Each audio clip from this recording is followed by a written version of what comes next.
Odd શહેરમાં 2 જગ્યાએ બંધ મકાનના તાળા તૂટવા પામ્યા છે। ઓડ શહેરમાં ખોડિયા સમડા ટાવરવાળી ખડકીમાં તારીખ 20/7/2026ના રાત્રિએ મહેન્દ્રભાઈ ઉર્ફે મંગુભાઈ જસભાઈ પટેલના બંધ મકાનમાં તસ્કરોએ ચોરી કરવાના ઈરાદે મકાનના તાળા તોડીને પ્રવેશ કરીને રૂમના બારણા તોડીને તિજોરી તોડી બેગો પણ તોડી હતી।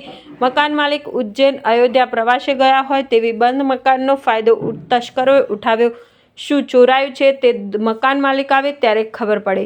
પાડોશીઓએ ઓડ પોલીસ સ્ટેશનમાં જાણવા જોગ ફરિયાદ નોંધાવી છે તથા બીજા બનાવમાં સ્ટેટ બેંક ઓફ ઇન્ડિયા પાસે જૂની ખરી 10 બંગલાવાળાની ખરી સામે આવેલ કશ્યપ મુન્નાભાઈ કાંતિભાઈ પટેલના બંગલે રાત્રિના 2 વાગે ચોરી કરવાના ઈરાદે 3 ઈસમોએ બંગલાના ગેટના તાળા તોડ્યા। પ્રવેશ કરી મુખ્ય દરવાજો તોડ્યો પણ સુરક્ષા સાયરન વાગતા ચોર ઈસમો નાસી ગયા છે, જે સીસીટીવી કેમેરામાં સ્પષ્ટ જોવા મળી રહ્યું છે। ગત વર્ષે આ જ મકાન તારીખ 28/2/2025ની રાત્રિએ પણ આ રીતે ચોર લોકોએ બંગલામાં પ્રવેશીને તોડફોડ કરી હતી। ચોર લોકો બંધ મકાનને નિશાન બનાવી રહ્યા છે, માટે સજાગ રહેવા સૌને અપીલ કરવામાં આવી છે।